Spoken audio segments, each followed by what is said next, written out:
Hello guys, how are you all? Welcome to my channel, Cracking IELTS 9.0. Today I'll be discussing Cambridge 16 General Training Module, Test 3, Section 1. As you can see, the heading says Maps showing walks starting from Bingham Town Hall. So this is the general training module, and yes, we'll be looking at the first passage of the first section. So these are the questions that we have 1 to 5, and this is nothing but match the information. Okay, we need to check which paragraph contains the below information. Okay, so the strategy for this one would be we will read all the passages one by one and we'll try to match whether any question is matching with the paragraph or not. Okay, in this way we can save a lot of time, right guys?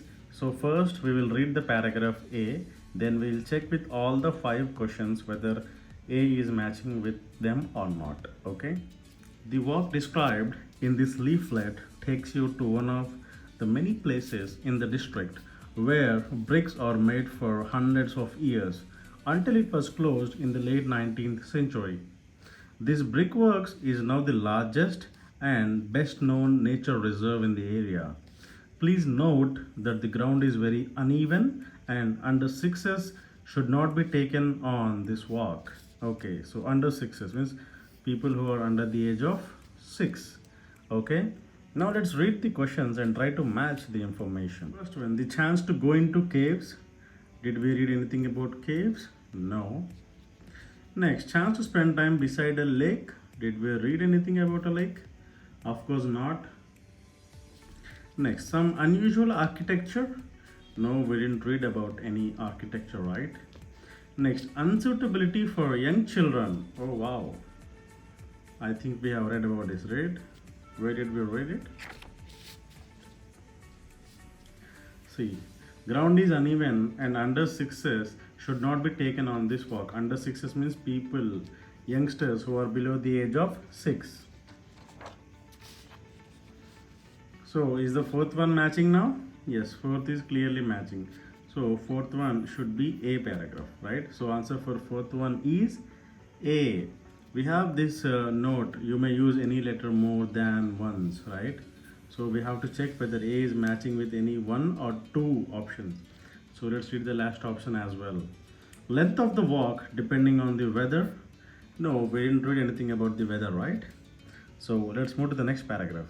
This walk will take you to the top of Burley Hill along a nice easy path that people of all ages will be able to manage. From the summit you can see for a great distance to the north and west across a landscape that includes half a dozen lakes and the entrance to the Butter Caves. Bear in mind though that mist often comes in from the sea and covers the hilltop. Okay, so let's match the questions now. First one, did we read anything about the caves? No. Going into the caves? No, we didn't read that. Anything about the lake? No, we didn't read that. Anything about the architecture? Not at all. Now, length of the walk depending on the weather? No, not at all. We didn't read anything about the paragraph B. Okay, so let's move to the next paragraph. This route leads you through the village of Cottesloe, which was created in the 1930s and is famous for its strange looking houses, okay, and ceramics factory, which is still the largest employer in the area. An artificial lake was originally created beside the village and has since been filled in and turned into an adventure playground. After you leave Cottesloe, you have a choice of routes to return to the starting point. So either continue via Thurley Park, or if it's raining, take the shorter direct route. Okay, now let's read the options.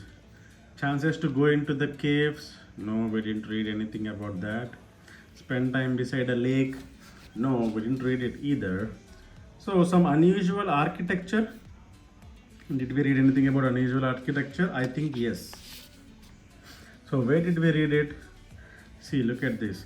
Which was created in the 1930s and is famous for its strange looking houses. Okay, What do you mean by strange looking? Unusual, right?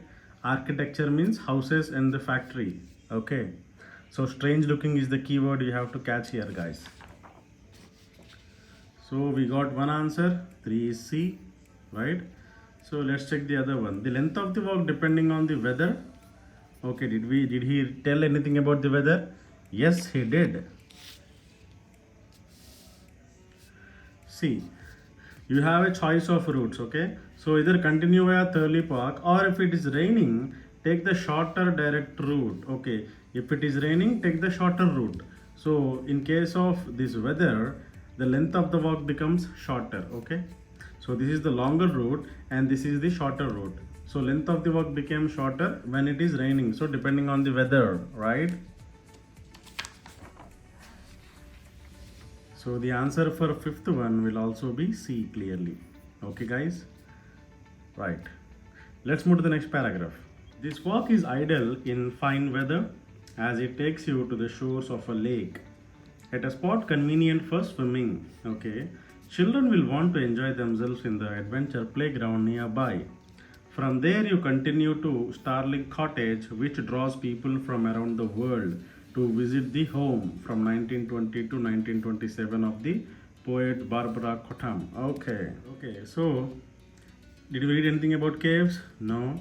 Anything about the lake? Yes, we read something about the lake. What is it? See, the walk is ideal in fine weather as it takes you to the shore of a lake. Okay, it is taking you to the shore of a lake at a spot convenient for swimming. Oh, great. So it is taking you to the shore of a lake. So you can spend time beside a lake, right? So you can spend time here. So the answer for this is D now. Okay guys, let's move to the last paragraph. If you want an easy, undemanding walk over flat ground, this walk will suit you perfectly. It passes the entrance to the Butter Caves visitor attraction, so you can combine a visit there with the walk. Or just take shelter if it starts raining.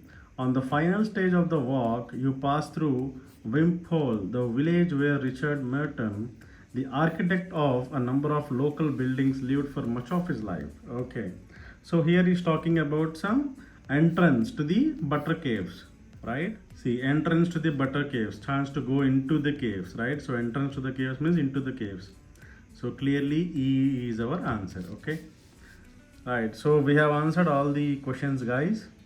Let's move to the next passage. That is the end of today's video, guys. I hope this video was helpful. Please do not forget to like, share and subscribe. These videos are extremely helpful for people who want to crack the IELTS test. Until next time, goodbye. Have a great day, guys.